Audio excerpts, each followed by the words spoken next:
Hello, everybody. Welcome to Grid Tonight, your weekly motorsports news program. I'm Adam Lemerise, and with me is Kobe Lambeth from the Podium Finish. Please feel free to leave your questions and comments in the chat room, and we'll be happy to answer them on the air. On tonight's show, we have news from Trackhouse Racing. Matt White is here with his Grid World Motorsport League update. Plus, last week we discussed silly season news from IndyCar. This week, it's Formula One. Kobe, let's talk about who's going to be in the second seat at Trackhouse Racing in 2022. Yes, Trackhouse Racing, the top story for tonight. On Tuesday morning, we learned who'll be joining Daniel Suarez next year at Trackhouse Racing in the NASCAR Cup Series, with Trackhouse co-owners Justin Marks and Pitbull buying the remaining assets of Chip Ganassi Racing's NASCAR Cup program. Ganassi's current drivers, Kurt Busch and Ross Chastain. Trackhouse decided to sign Ross Chastain to drive the number one Chevrolet starting in 2022. Marks called Chastain an aggressive young driver who believes he can win multiple races in the Cup Series, adding he's a massive fan of Chastain since the day they met 10 years ago. Trackhouse gave him a contract, which shows they'll give him the time he needs to gel with the team and become an even better driver. Chastain's current teammate Kurt Busch tweeted he's happy about Trackhouse's driver selection, calling Chastain young, talented, motivated, and self-driven, believing he'll eventually win many Cup races. Kurt says Ross actually reminds him of a younger version of himself, but with a slightly cooler temperament. And first question of the night, going to you, Adam. Why is it more beneficial for Ross Chastain to go to Trackhouse instead of a driver like Kurt Busch, who has the experience and a record of help build up a program? Well, for me, I like the move of Ross Chastain. He's well known in the Xfinity and Truck Series, and I agree that he can. I believe he will win multiple races in the Cup Series. I have a lot of respect for him, and plus, a lot of fans like him as well. He's known as the Watermelon Man. What does he always do in victory lane when he wins? He throws a watermelon down. So I think it's really cool to see, and I like this move for Trackhouse Racing. It should be interesting to see how Ross Chastain competes with the other Cup drivers in 2022. And with another seat taken, we still have Kurt Busch, Matt DiBenedetto, Ryan Newman, and others looking for a ride in 2022. And with the two-car Trackhouse driver lineup set, is this the next most sought after seat in silly season? You know, the potential car at 2311 Racing alongside Bubba Wallace. I have to agree. I believe it is. We don't know what's going to happen with. I hope the second seat goes to a well-known driver. Kurt Busch is out there. Matty D is out there. So it should be interesting to see who gets the second seat at 2311 Racing. I predict it's going to be a well-known driver, and it'll help Bubba Wallace out a lot. And now here's Matt White with the Grid World Motorsport League update.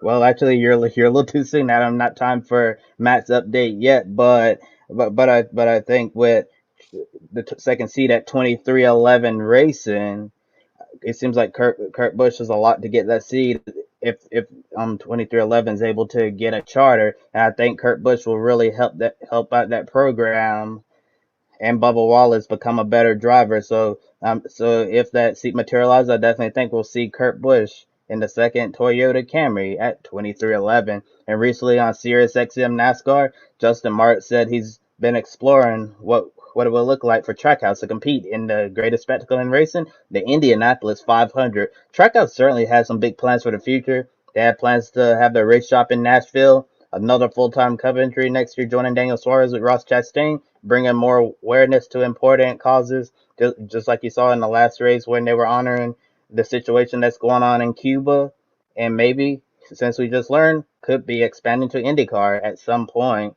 With Trackhouse buying the assets of Chip Ganassi Racing's NASCAR Cup Series program and putting down a foundation to build a competitive program of their own, considering the fact that Justin Marks used to be a Ganassi driver, Could Chip Ganassi Racing be the model for Trackhouse to follow to be successful? I believe so. We've seen what Chip Ganassi has done in other forms of motorsports. He is well known in Indy cars. He's well known in sports cars. So I believe with Justin Marks and Trackhouse, it, I believe this will be a really good move for Trackhouse Racing. I really love it, and it should be interesting to see how the team is down the road. Yes, it's definitely going to be interesting to see what Trackhouse is able to do in the future. And I think so far in their first season in the Cup Series, I think they've done pretty well for themselves, especially with one of the highlights being Daniel Suarez leading laps, looking really good on the dirt at Bristol. And I don't think many people thought Daniel Suarez would be contending on a dirt track.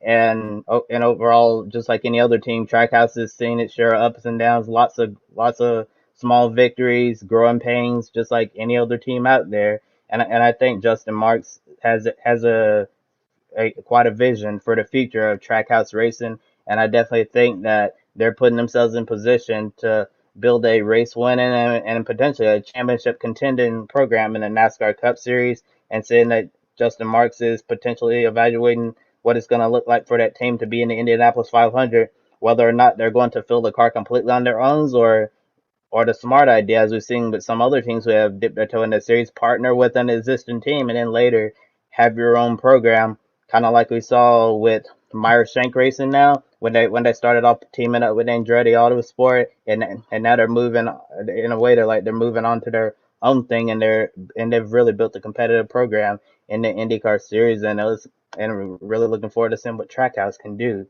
in the years ahead. This weekend, Ross Chastain thought he was going to be competing in the Truck Series race at Watkins Glen International, but instead he's not eligible for points in the regular season. The Watermelon Man, well, has another driver coming aboard. His son, Chad Chastain, is going to be competing in the number 45 Nice Motorsports Chevrolet Silverado Watkins Glen International. Now, here's Matt White with his Grid World Motorsports League update. Hi everyone, Matt White here from the Grid World Motorsport League. It's time for this week's WML Top 10 update for week number 23. Plenty of changes gone on this week, as you can see on the screen now. And the big mover up in the points was Jason O'Halloran. He's climbed from 10th to 4th after a triple victory weekend for him at Thruxton in British Superbikes. Big championship lead for him there, and now he's 4th in our points. Christian Idden, who was his closest combatant, drops out of our top 10 down to 19th. He had a non-score in the middle race of the weekend after a crash, so he is down to 19th. BSB back in action in a couple of weeks' time.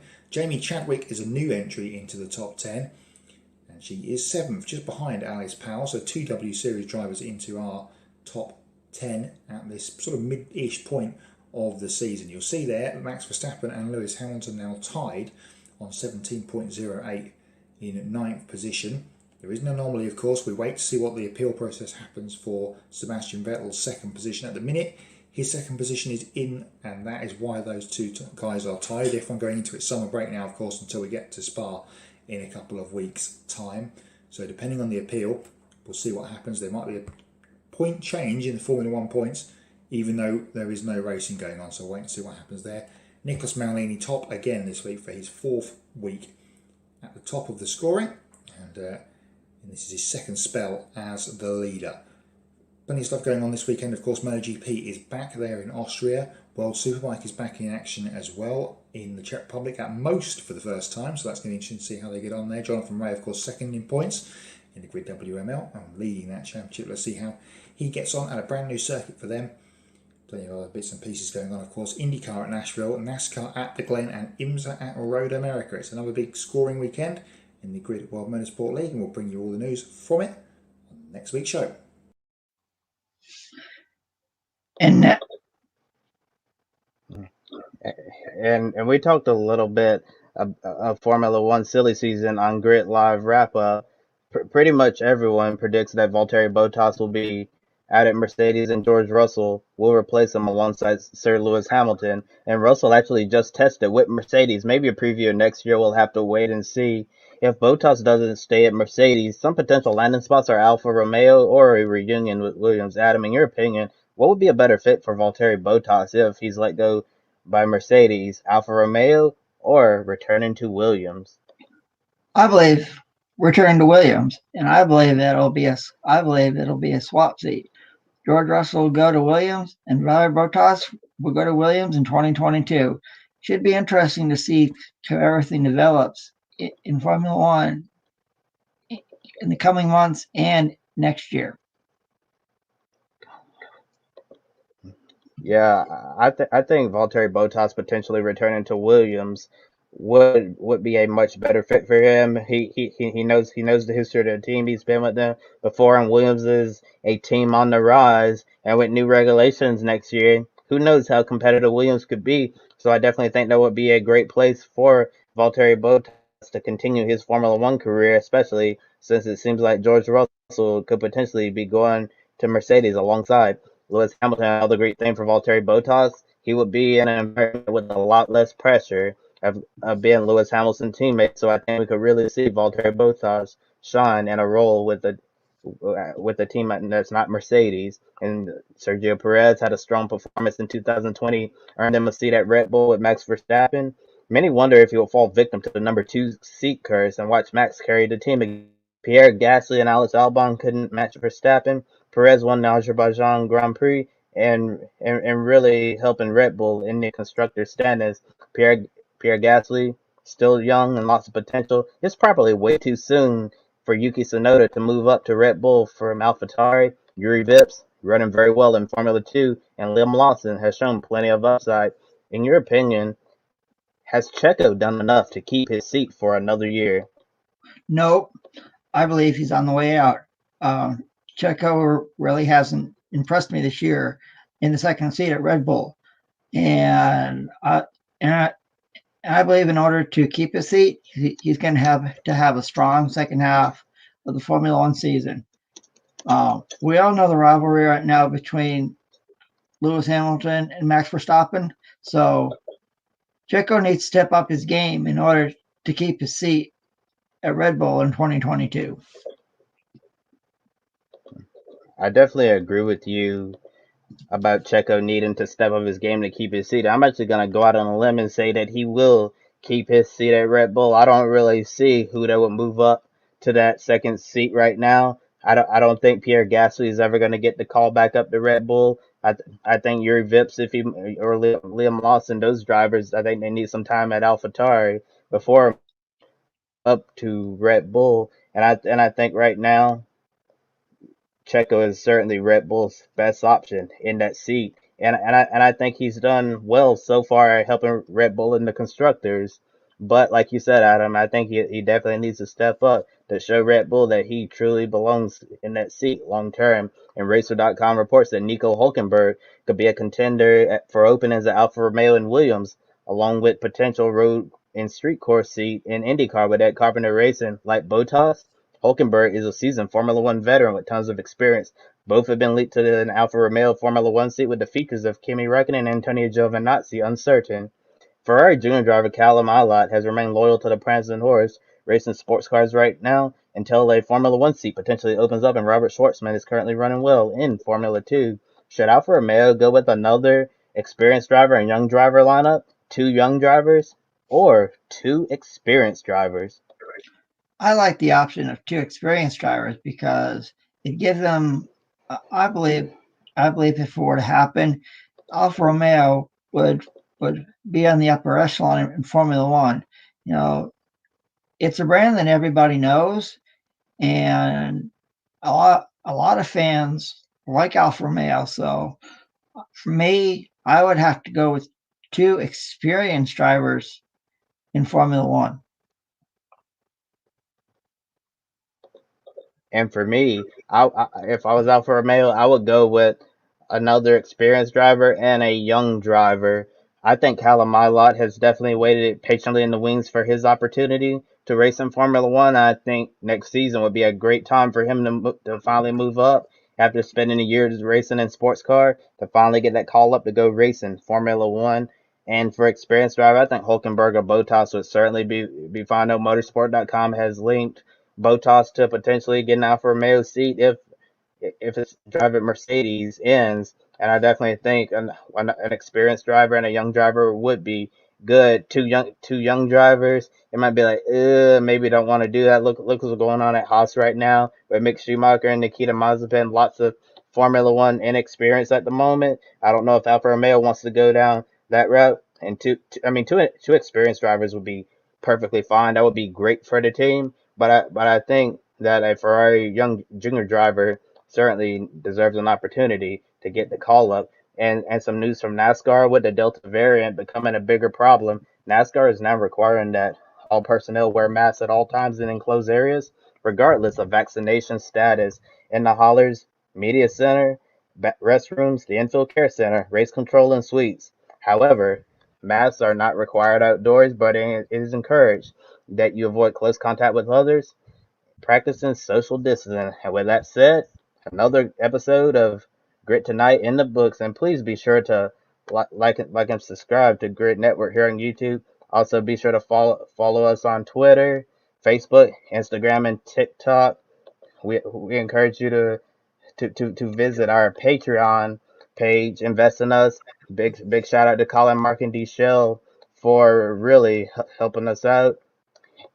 And be sure to check out Pablo's. Please consider spoiling your furry friend. They have dog leashes, clothing, and accessories for dogs of all sizes. 10% of your purchase goes towards helping homeless, sick, and rescue dogs. I'm very excited about this next part. A special welcome to Grid Network's second sponsor, Public.com, and we definitely encourage all of our viewers to visit Public.com, the stock market social media home.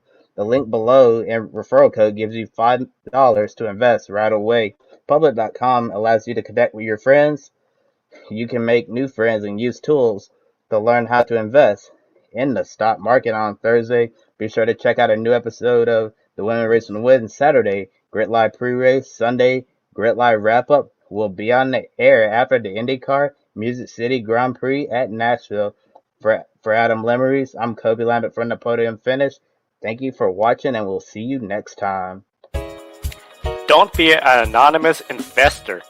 Join the stock market social media platform, Public.com. Invest any amount of money and share with friends and new friends. Discover new opportunities, such as new companies and potential business partners, and useful tools for beginners, and share your experience with friends on Public.com. Link in the video description gets you $5 for being a Grid Network viewer. Use the referral code GridNet for your free $5 to invest and start investing and networking on Public.com.